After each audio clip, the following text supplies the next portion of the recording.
Cool. All right. I am here with Blvck Achilles. I It's good, bro. Yeah, good. Good. It's good to see you again. So we met we met in California, I don't know, 4 or 5 years ago. It's been a while. Damn, that was that 4 years. Shit. Yeah. Yeah. And yeah, we kind of connected over hip hop, and you're a recording artist.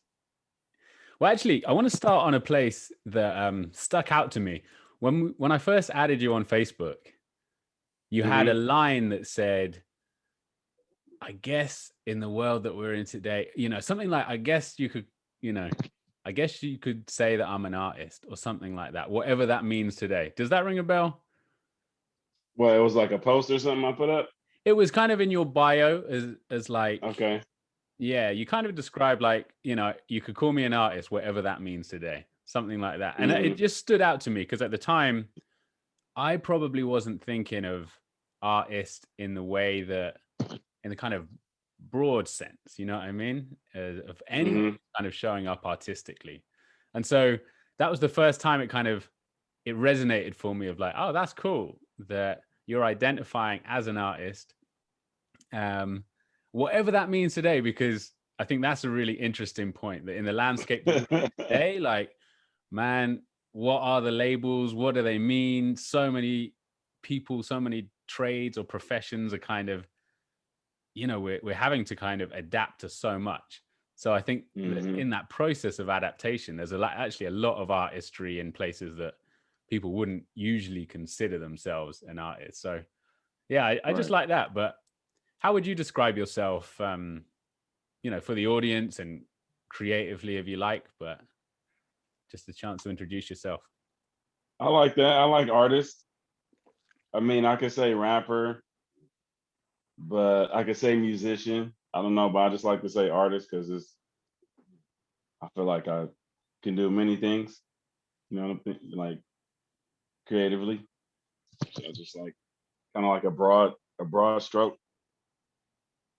Yeah. Cool, man. And where are you at? I'm in Oakland right now, West Oakland, California. West Oakland, California. Cool, See man. the sun? You see the sun coming in? Yeah, it's morning for you, right? It's Midday-ish. like lunch. Yes. Midday. Yep. Yeah, cool. Yeah, so kind of on that front, like growing up, did were you surrounded by artistry?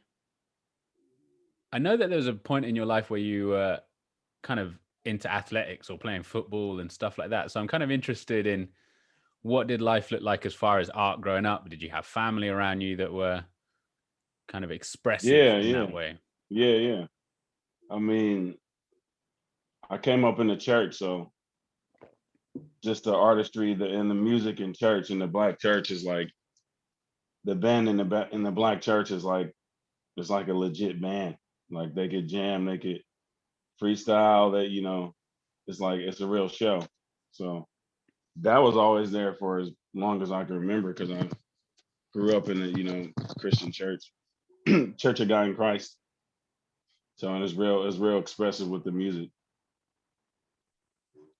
And in what way did that experience kind of, at the time when you're born into something, you just kind of do it. Like when you look back in hindsight, in what ways hmm did that sort of culture or the church kind of, how did that foster creativity for you? I just like created those opportunities. It was like the first time I heard myself amplified on the mic was through the church PA system. The first time I played some drums or any instruments was like in between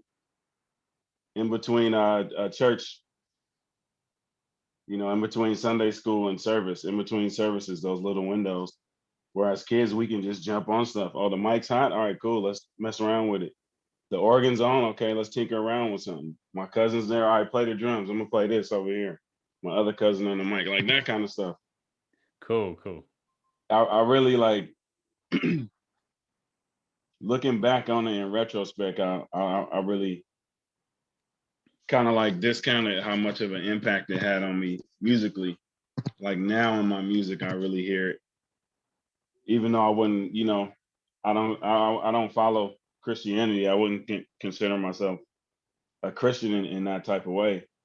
But as far as the influence and the music and the art is still there, I still see it come out. You know, it's just kind of like channeled in a different way. And lyrically, I mean, I'm completely ignorant of what a real like Black Christian church experience looks like, other than Hmm. the type of sermons that I would have seen on a film or something. Like there's actually a lot Hmm. of kind of the presence of an MC in that's going on there. Oh yeah. Did you have that kind of experience as well? Was that an inspiration to you actually? I mean, maybe like inadvertently, like I wouldn't mark that as an influence to me as an MC, but if I was exposed to it that much, clearly it had some kind of impression on me. You know what I'm saying? And I did I did see a lot of like expressive, colorful like preachers and like definitely like that correlation is made a lot between Black preachers and rappers in our culture today because they're kind of similar, right? They both got a message, they both got something to say. It's accompanied by music a lot in the Black church, so you'll get like a preacher going into rhythms or flows and then stabs from the band. You know what I'm saying? So it's kind of like a fake punchline Right, right. when the preacher's hitting their marks. You know what I'm saying with the music. So and I just realized looking back that like it's kind of in my blood because my great grandfather was a preacher, so I'm a reverend. So I'm like, all right, cool. So I guess just speaking like that and now it's just in me in some kind of way. Yeah. Maybe speak a little bit about that of how,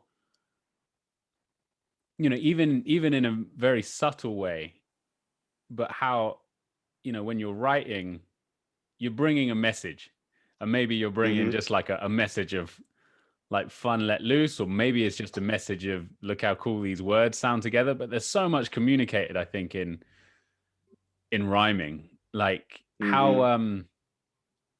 and maybe at different times of your life it's been different things. I know that there's kind of different eras of hip hop, or kind of conscious expression versus just like letting loose and stuff. So how is it showing up for you as far as just creative expression, and what are you trying to transmit at different times? Uh, for the most part, it kind of just start with the music.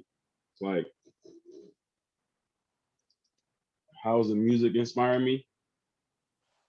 Like within the last year, when I've been creating music, I kind of just been not like fighting the current of what I'm feeling creatively, like and just going with it. So it's like most of the times when I hear a beat that I really like or something that moves me, I already hear a song like in the music. So I can hear it and be like, okay, this is a song right here. I just got to figure out how to match it lyrically and how to match the tone of what I'm hearing sonically. But this music is already saying something. I need to just say what the music is saying. Then I can go into writing. Okay, well, this feel like a party song, or this feel like something, this feel like a barbecue type song, or this feel like something where I need to tell a story.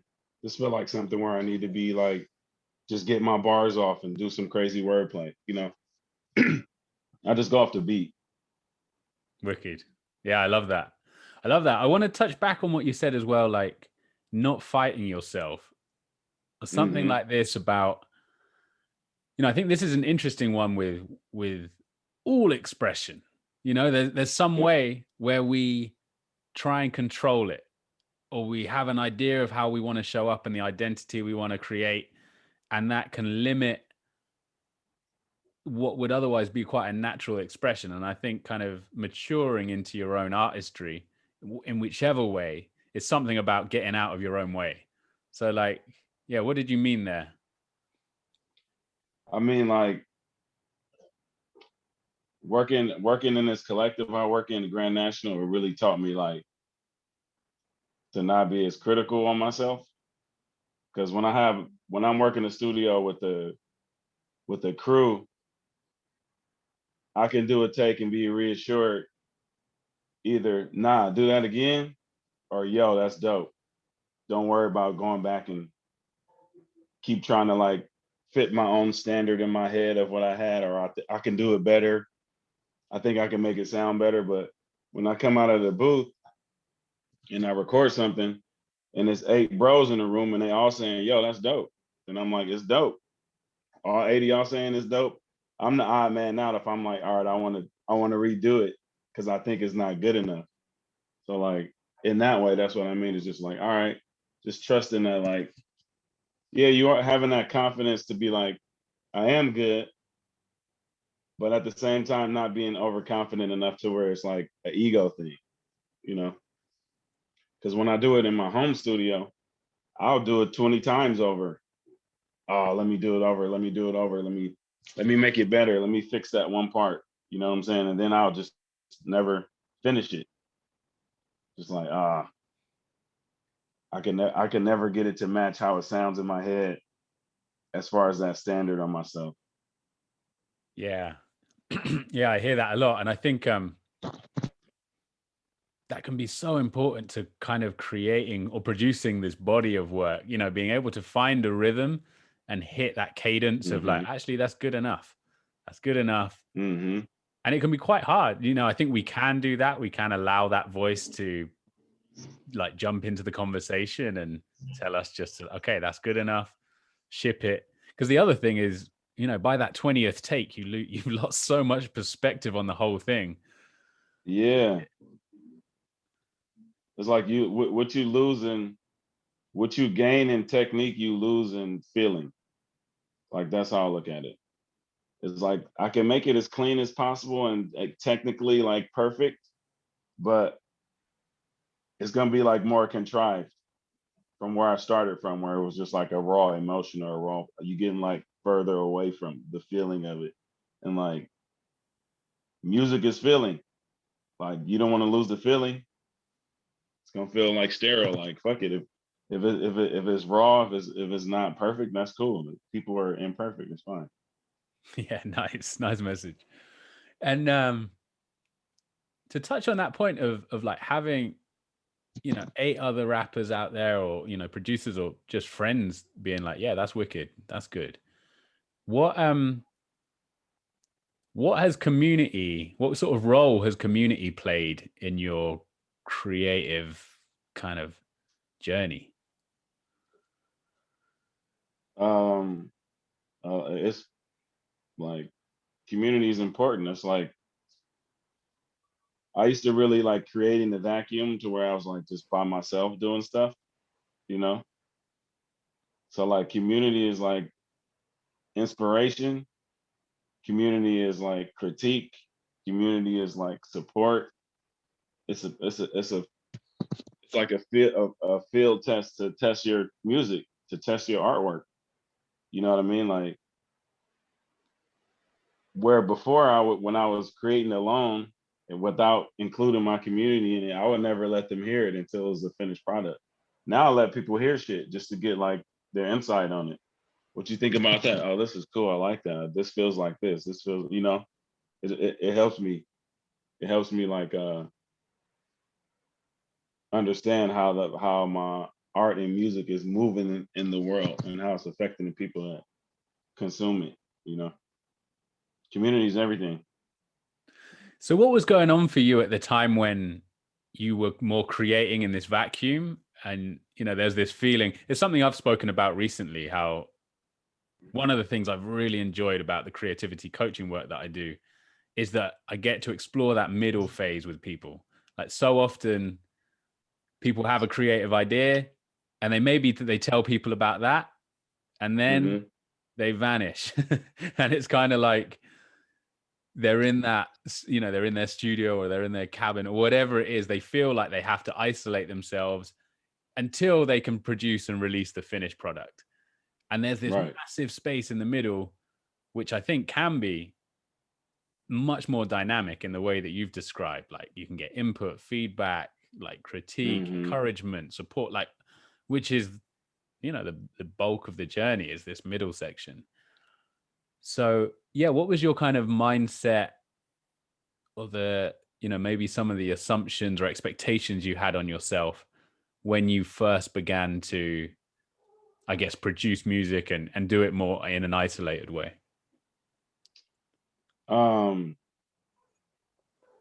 I feel like I think things were more like I felt like I had to say more words. I don't know. Like I felt like it was just more lyrically dense and focus on the lyric more so than the overall feel of the music. Like I was thinking like, yo, I gotta be I gotta get my bars up. I want people to know me for the lyrics. You know what I'm saying? So let me just slice lyrically, but not taking in full regard, like make a song, bro. Like make something that people are gonna play. Cause most of the time, like I notice that people don't even listen to the lyric initially now. They just feeling the beat. Like the casual listener, you know, they're not zeroed in on the lyrics like somebody that's actually a writer or a lyricist already. You know, that's like a certain segment of it. So that's where I was at more, where it's like, all right, I gotta rap at this certain caliber, so when I let people hear it, they can be impressed by it. Like, I guess maybe that was more of my like trying to get like credits for lyrics. Where like now I don't really think like that. Like I'm just trying to make a cool song. Yeah.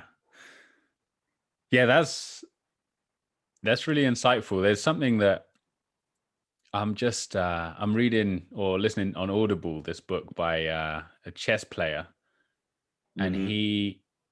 there's a film made about him called In Search of Bobby Fischer, and it came out when he was like 16 or something, and I think it was the 90s, and he'd spent his Hmm. whole life kind of absorbed in chess and playing it really for the love, you know. And then this film came out, and all of a sudden he became like a celebrity, basically. So Hmm. he went from playing for the love of it to playing for the camera of sorts. You know, he knew that there were all these people watching, and he was trying to play chess that would impress, or, you know, not consciously, but it just couldn't It really just be changed the avoided. performance.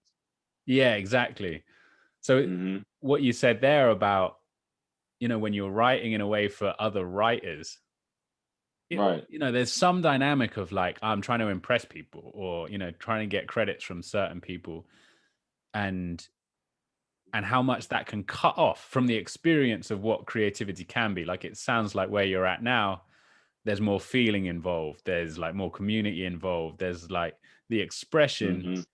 is freer, it's more fluid, it's more expansive, it touches more people, you know. It's not necessarily controlled, like, this is, I want to affect these certain people with, you know, just wow them with my bars or whatever. It's like so many more Hmm. people can benefit from this the more I loosen up around it.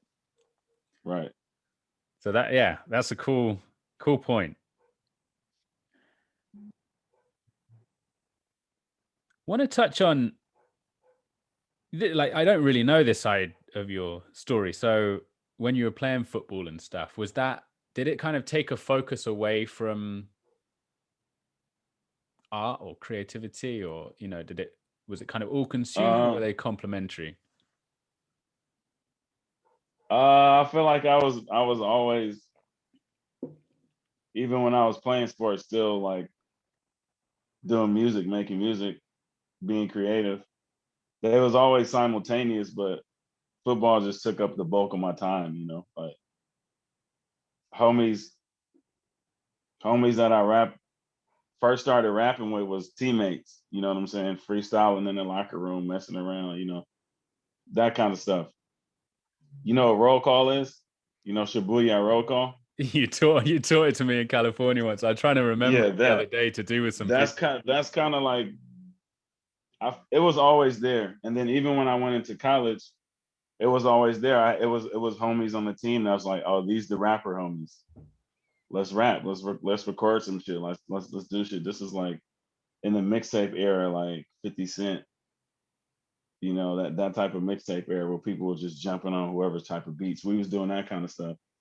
It was always there. Then what happened was, so um, I was in the radio and television and film, the communications department, and they had studios in there, like full studios, everything that you, and being in certain classes, you got access to the studio. So I would have access to these studios with like, and I would just like have a session, have the homies come in, like, let's record something, figure out how to work all this Pro Tools shit. We got all these resources here, like let's use it. So and then that was at the same time I was playing football. So they was always simultaneous. Football was just kind of like, you know, what paid the bills, so to speak. Yeah, got you. For the people who may be wondering what the roll call thing is, would you go into that? Shabuya, Yeah. shabuya, shabuya, roll call, shabuya. It's like a chant. It's like a team chant. I think it come from some fraternity or something. Right. And Kind so of like it'd it's get just, like passed around. it's like it's literally like a cipher, and you can just keep going. It's kind of like what's the nursery school one, like, who stole the cookie out the cookie jar? Who, me? Yes, you. Couldn't be. Then who? You know, like everybody in the class do it. Yeah. It was that kind of thing, but for like in the sports way. So on this front, like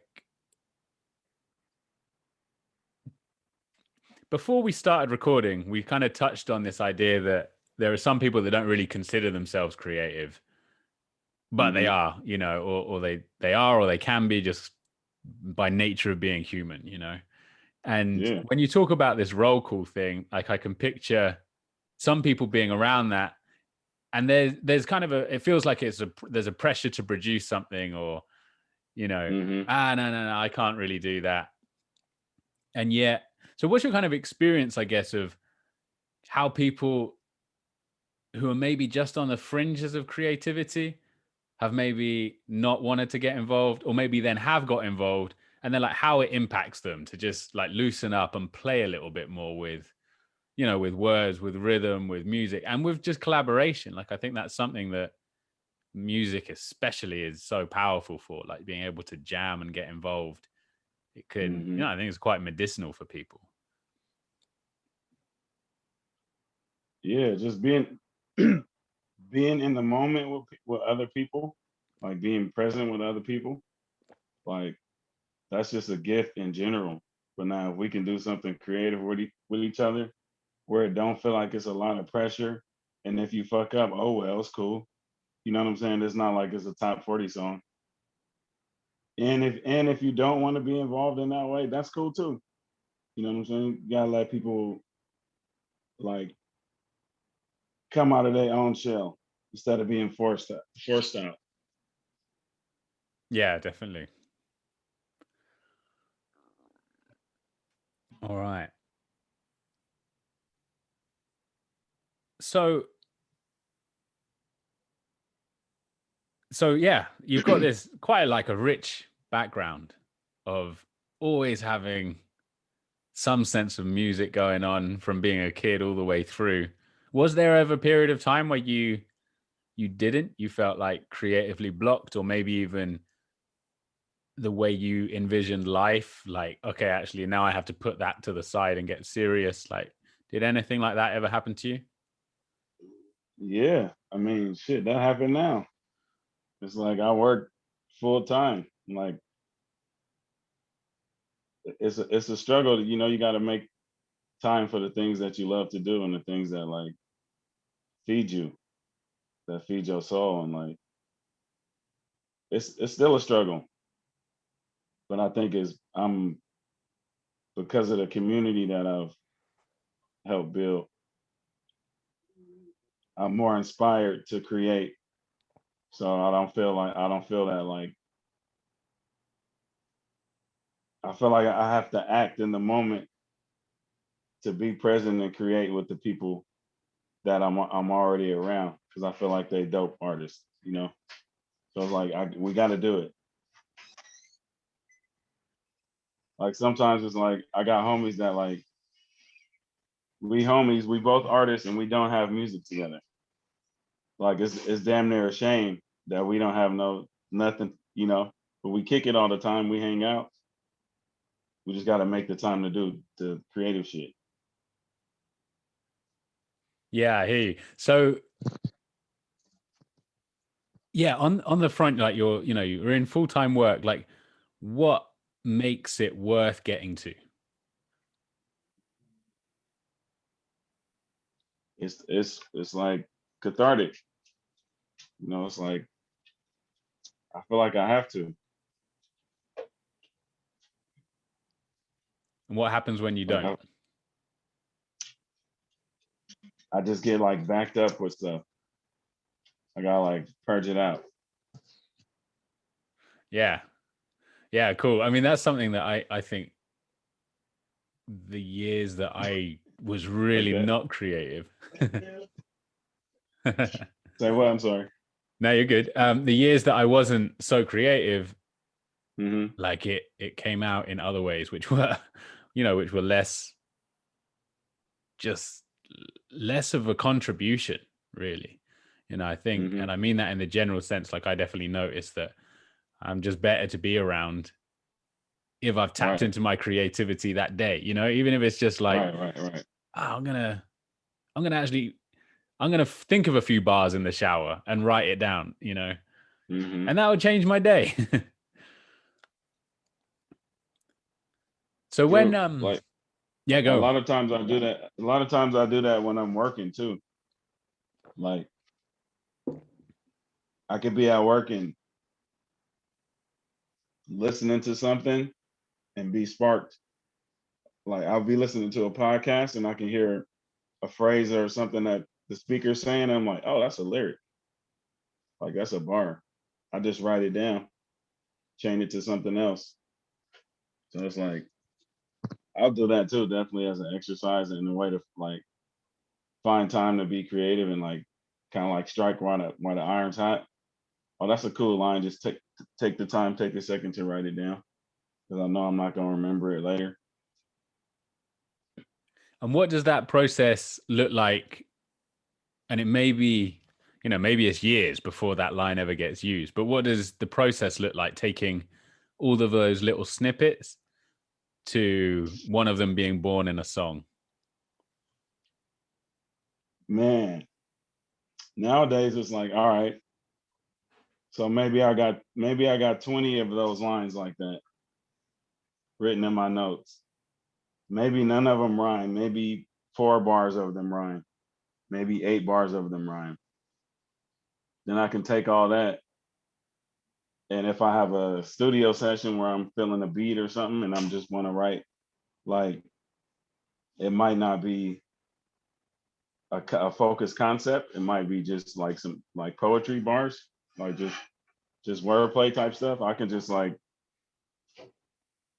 polish it, make certain parts of it rhyme until it's like, okay, this is a verse. Okay, this is a hook right here, actually. All right, cool. This is a song now. All right.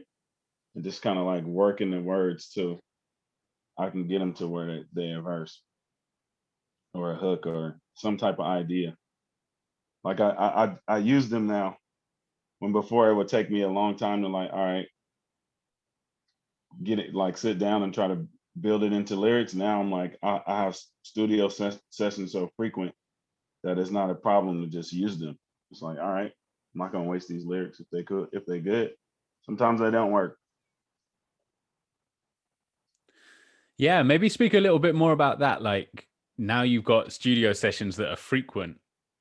It's kind of changed the whole process. Like, it sounds like it's given more throughput in some way, rather than stuff staying Mm-hmm. stagnant. There's somewhere to, like, you're writing all these notes down, then you're in the studio, there's an Mm-hmm. opportunity to try them out. If it works, it works. If it doesn't, it doesn't. And then the whole process repeats. Like, Yeah. What does that kind of creative rhythm look like for you? Well, I got my home studio that I can always lay like ideas and references down in. I got a studio called the Slap Wagon that I work out of, and it's got an in-house engineer. I'm usually working with a specific producer, DJ Basta, out of that studio. And closer to me in downtown Oakland, I got another studio, The Reef, with an in-house producer engineer that I can kind of book time at both spaces. They both do things differently, but they both dope, both different vibes, but closely associated, like through the same collective. So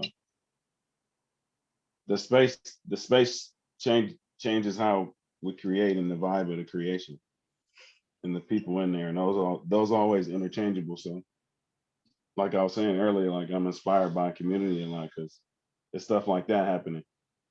Where like one homie might have a session over here in the same night, and I might have a session over at the other studio on the same night. We both come into each other's session and inviting people, and people come in and just like making gumbo, like commingling.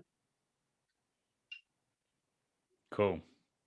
Yeah, so there's a big thing of like the environment and circumstances almost like superseding everything else. Like once those things are in place, creativity is going to happen. Yep. It's like music. Music is like a reverse engineer of the feeling in the moment that it came from. Like the music is the byproduct of the moment. So if you can make the moment dope, the music's gonna just naturally go that way. It's like you creating space. All right, cool. It feel good in here. It smell good in here. Like it's good. The music gonna be cool. Yeah, I like it. So I think that's an interesting point. Like, how has those sort of insights kind of fed into the rest of your life? Like, you've got a cool piece of art behind you. How does those kind of insights shape the way that your house looks, the way maybe your car is, like, I mean, the way the house look, that's all him. That's her creative touches. I don't know if you can see other ones. Check this one out. Yeah, I mean, it looks great. Check this one out. Hold on.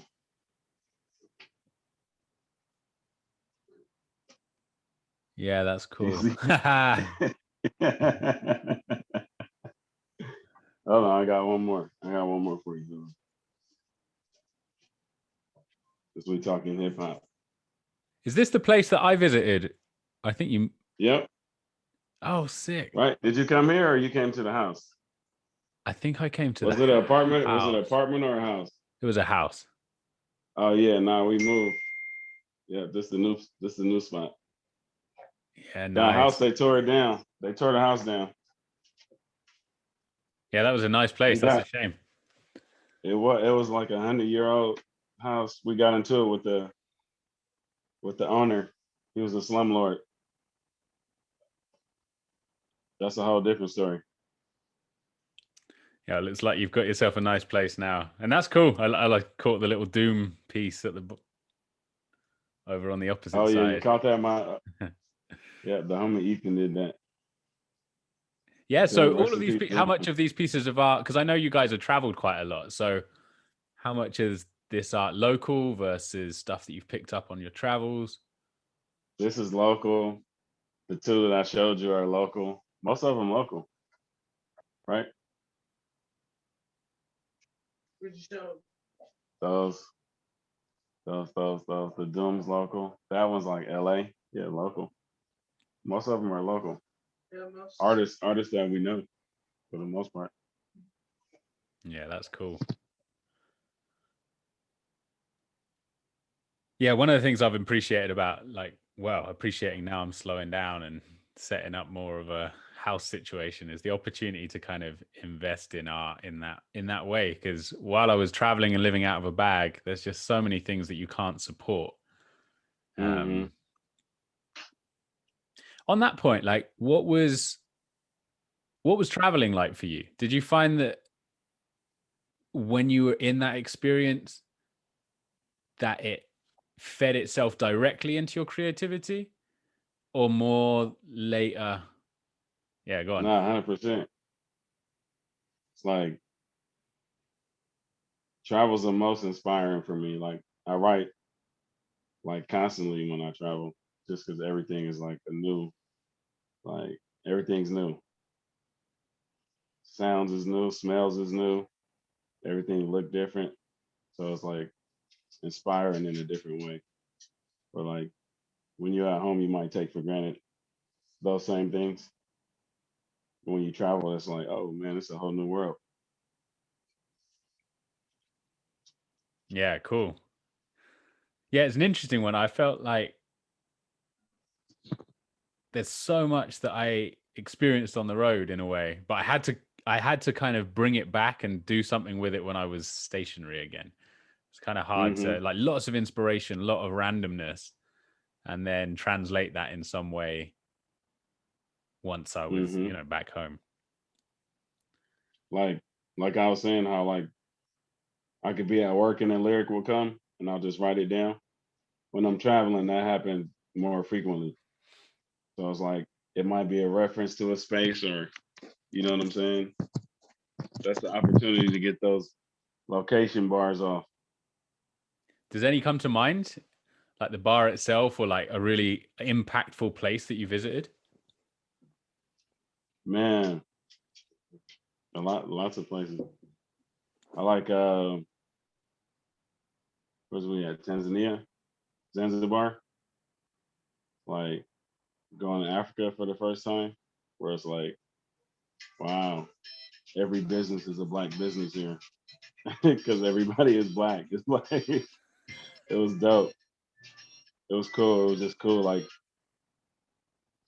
just being in Africa and seeing just everything that like I feel like I got lied to about what Africa, how I should perceive Africa as an American.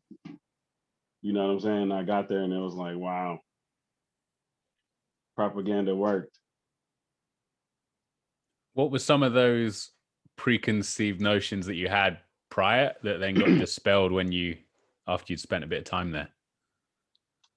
It's like it's this thing between Africans, like African immigrants in America and African Americans. Like it's a tension thing, and it's like always in my community, I was told that like Africans don't like us. You know what I'm saying? And I'm like, had that in the back of my mind, but when I got there, ended up meeting a homie that was just like, yep, that was wrong. You know what I mean? Like that was just like some bias, some prejudice that just got like discarded once I was there and like interacting with folks. So that's just one thing. And like the that like Africans live in huts and talk with cliques and stuff like that.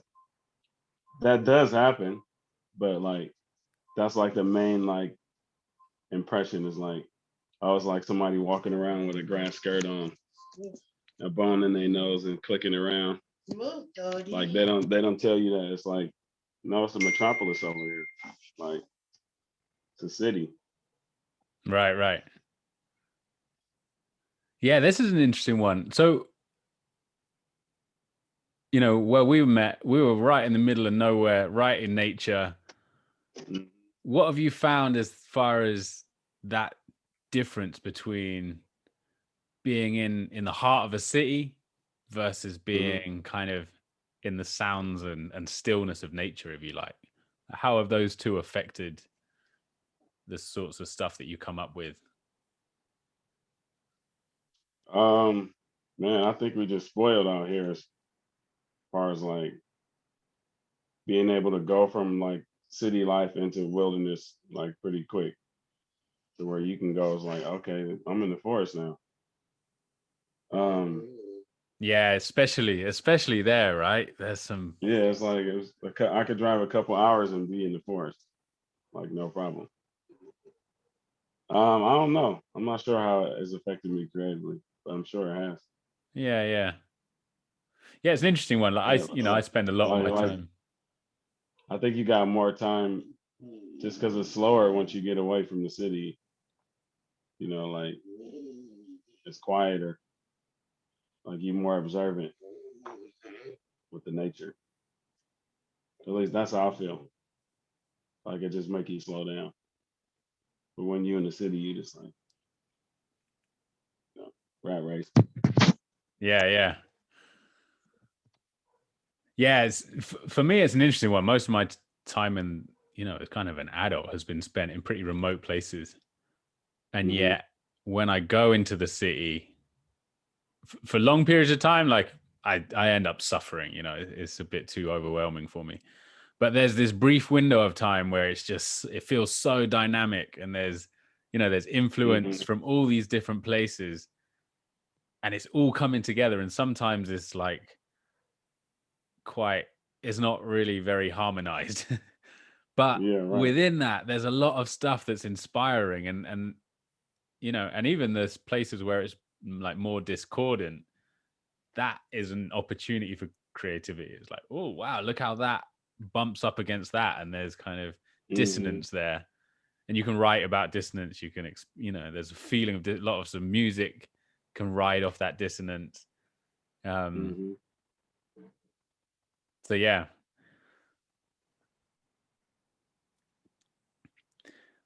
Want to kind of touch on the point of like how when we tapping into creativity, like it's not a zero-sum game in a way. It gets bigger. It's not like I used it all up. Once you start creating and you get in the flow, suddenly it starts to show up in all these other places. And I know that, well, just from the stuff I see on Instagram, like you're involved in a quiz, you're involved in a few other stuff.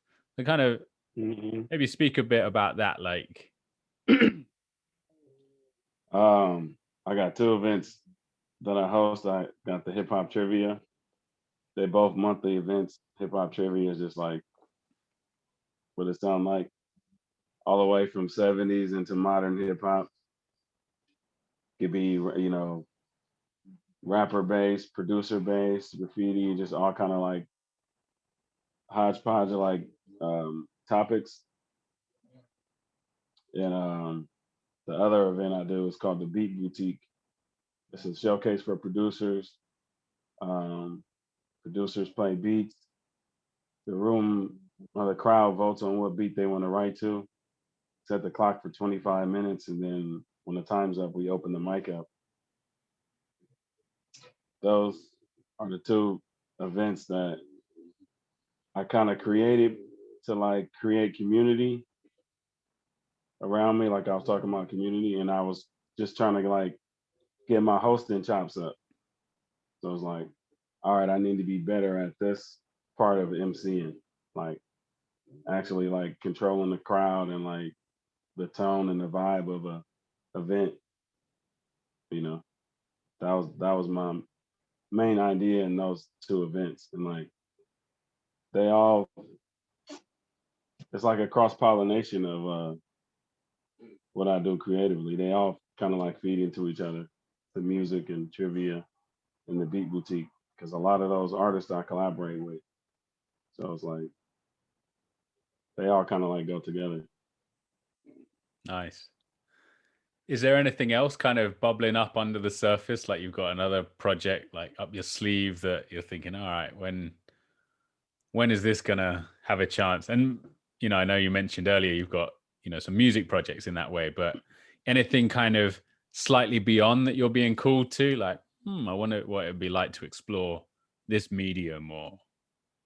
No, I haven't. I had a bunch of a couple. I had some homies who want me to do like voiceover work for animation, and I was into that, and the pandemic happened, so the bottom kind of just fell out of it. But just doing stuff like it, I really want to play a bad guy in the movie. I want to get into doing more on screen stuff. Okay, cool. Yeah, we spoke briefly before we went live about what was your experience of being on Lex's up and coming film? Was that the first time you were on camera in that way? No, I did it before in school. I did it a couple times, but that was probably the first time I was like comfortable with it. Every other time before that, I was kind of like, I wasn't comfortable with it. It was just like out of like necessity in the class, like, hey, we need a guy play this role. All right, cool, I'll do it. But I wasn't like willing to do it. With Lex, it was kind of like he pretty much just like casted me to play myself. It's like, all right, you're a dude that work on the weed farm and you rap. I'm like, okay, I know that character. So it was cool. It was fun. Like it was, and like he kind of did it like what's it, the Larry David Curb Your Enthusiasm style, where it was like it wasn't set lines. It was just like framework for the scene, and he kind of let us just improv and ad lib, and but this is the end result of where the scene should go. This is gonna happen. You maybe should say this kind of thing. You should say this kind of thing, and then all right, go. It was cool. Yeah, it sounds cool. So yeah, for the people listening, Lex is another guy that I met out in California, and he made a little film which is still in post-production, but it's getting there. And Lex Lucid. yeah, shout outs. I'm gonna have to get him on one of these as well. Oh yeah.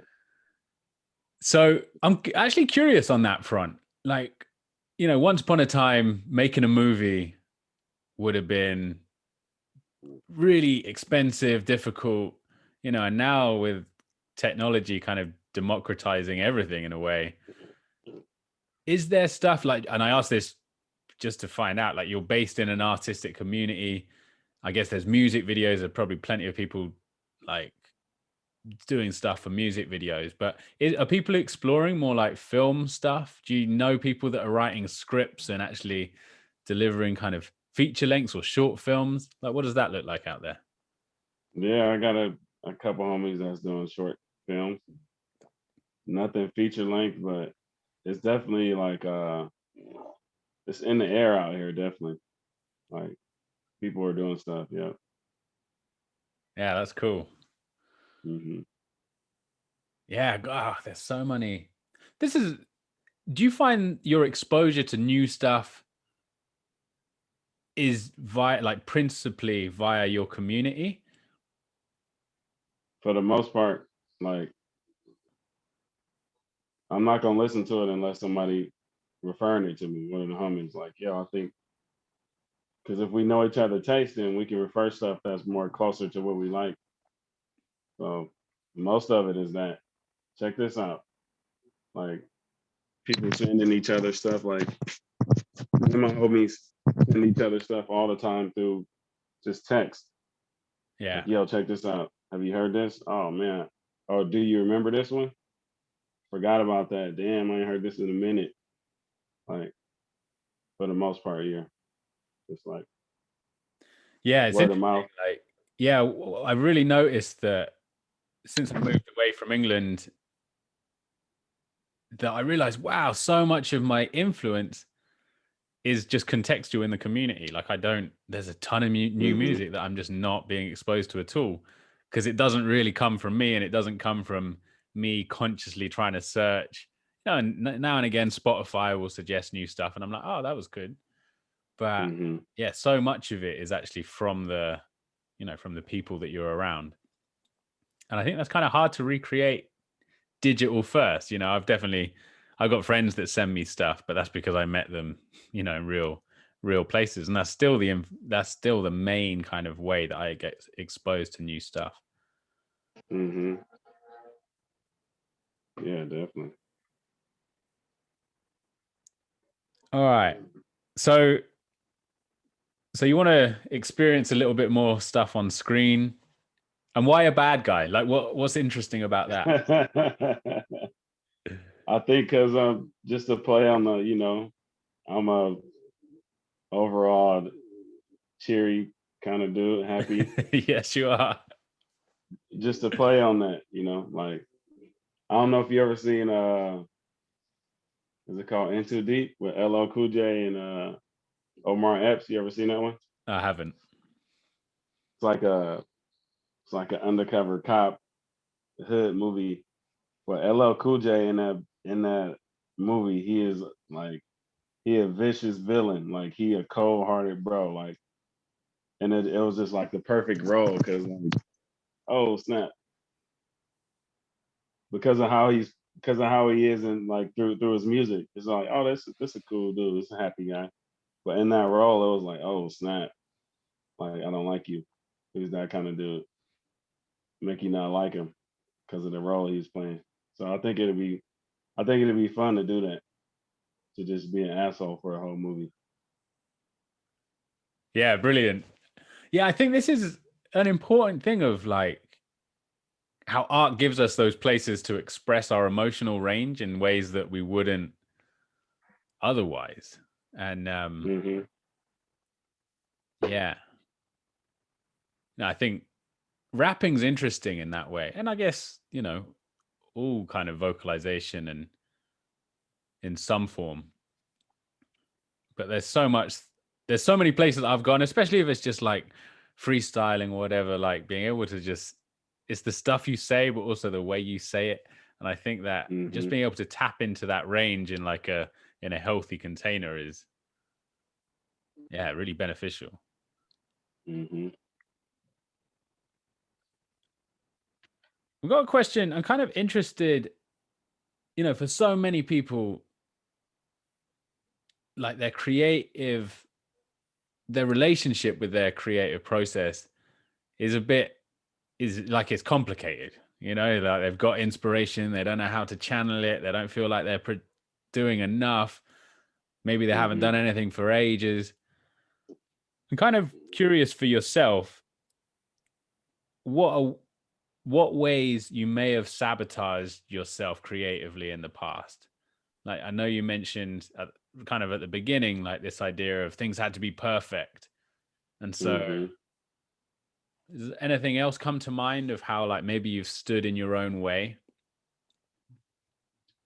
Like I was talking about earlier, like just creating to yourself and in a vacuum, not letting other people like hear it. I feel like in that way, to where if I let somebody hear it in the moment, you can get that feedback and adjust or not, you know, but still you getting the feedback. Yeah. Yeah. No, I love that Or point, and I or love. or or like hold on, like this too, like the expectation that you have on yourself, like as an artist going in, like all right, I want to go in and finish this song. I want to go in and make this dope banger, but really it's just like sometimes something is just a rep. Like nobody's ever gonna hear it. It might not meet your standard ever. Like it might just be like a rep to get you where you need to be, and like being okay with that. So we're like, oh, this is what I got done today. You know what I'm saying? Like, going in without the expectation of like having something completed.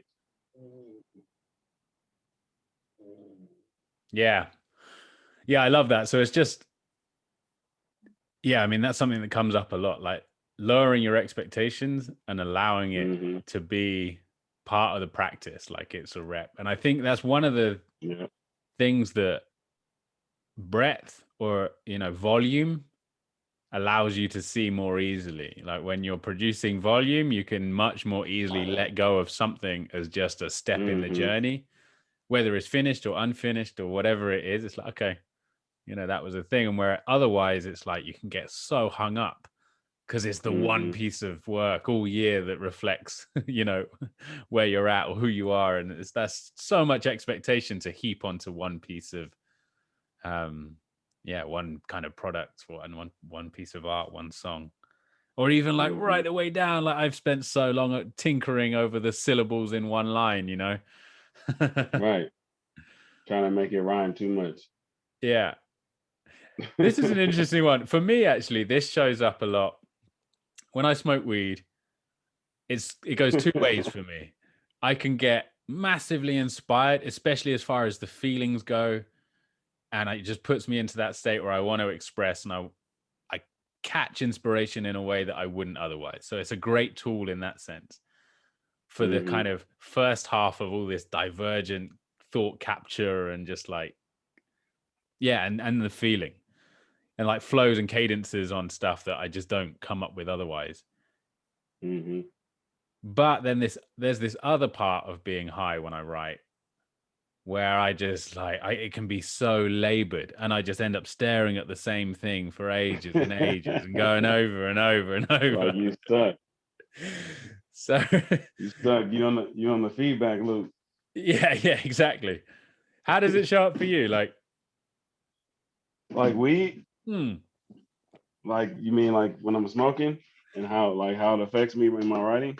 Yeah, like I'm not sure. Maybe you're smoking all the time and all the stuff you write is kind of inspired in that way, or do you use it sometimes for a certain outlet? I think different ways it shows up for you. I mean, like if I'm in the studio and I'm writing something and I'm smoking, yeah, I mean it's gonna have an influence. But for the most part, I just like it. It just like kind of like relax me in a certain way before I'm going in to lay vocals or record stuff. You know what I'm saying? Kind of making me like not think about it and just deliver it more natural in that way. Yeah. Cool. So it's kind of on the feeling side again, like. Yeah. All right, cool. I think we're kind of coming to the end, but I also want to touch on like the album that you released 3 years ago now. Blvck Achilles one? Yeah.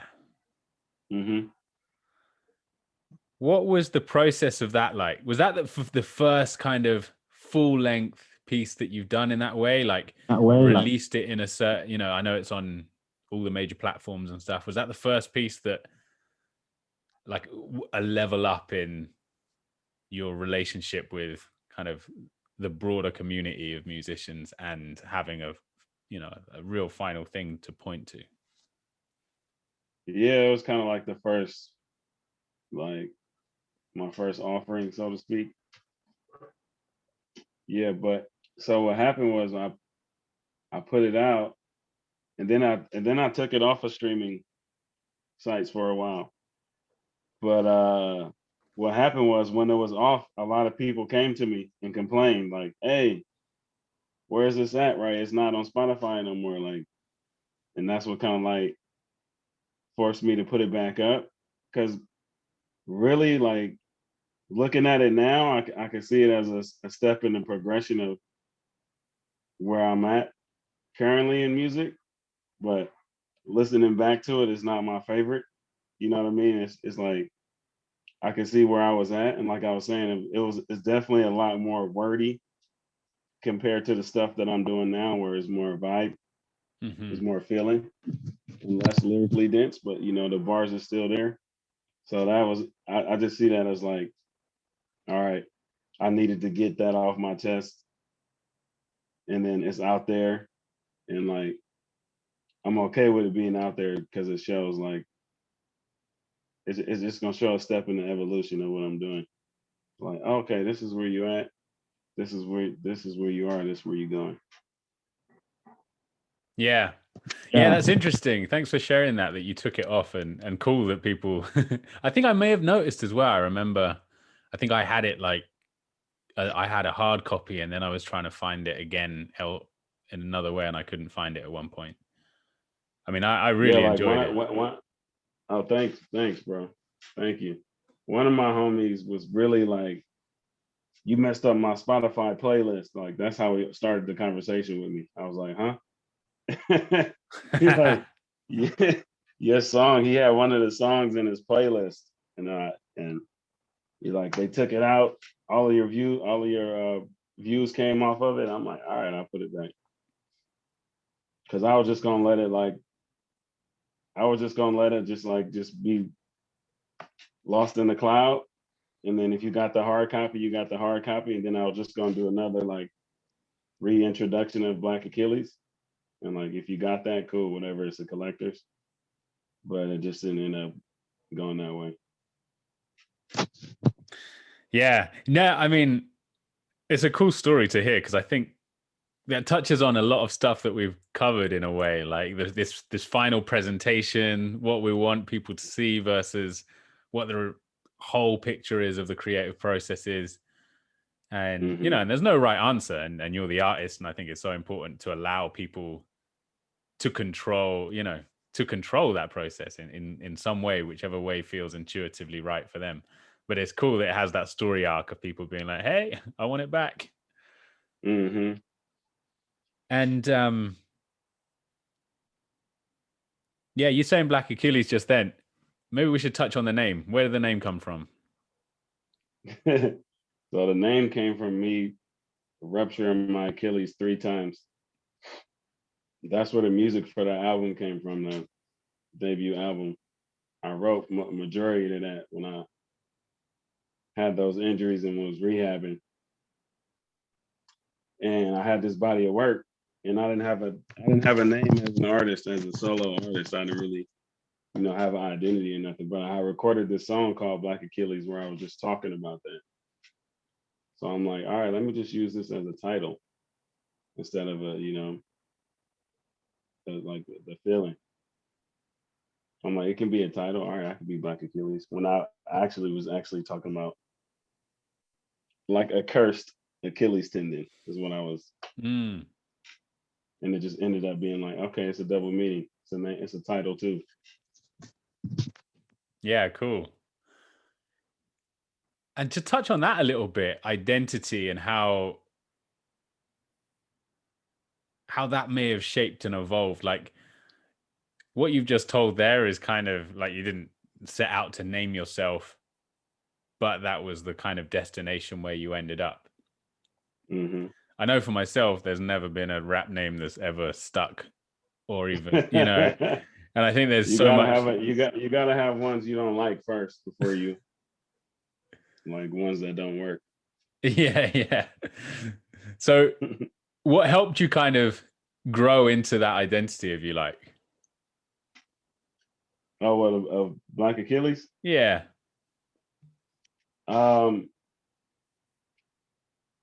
Just being okay with like for me, it was for me in my brain, I always didn't think of it as a title because it was like an inside joke for me to the people. So I was like, oh, y'all calling me Blvck Achilles, but y'all don't really know why y'all calling me that.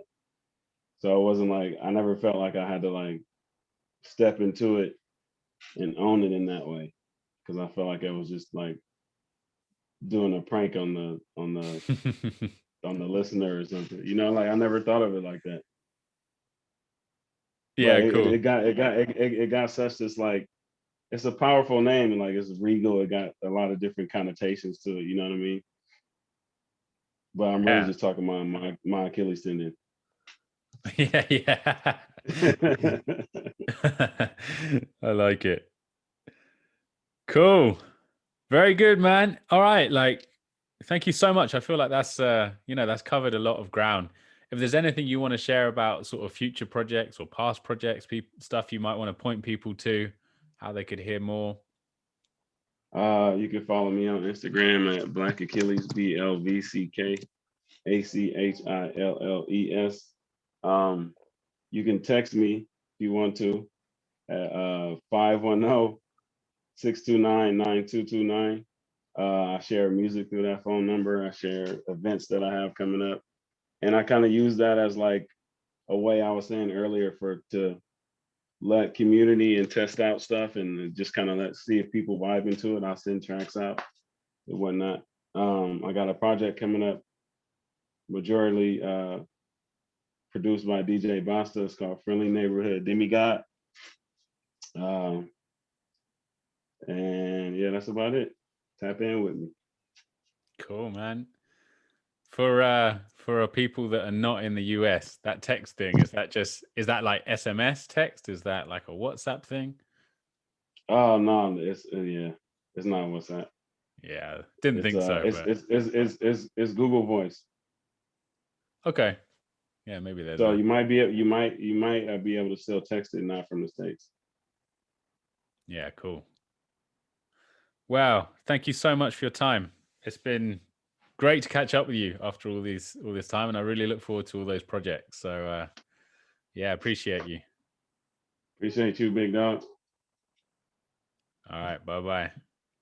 Peace.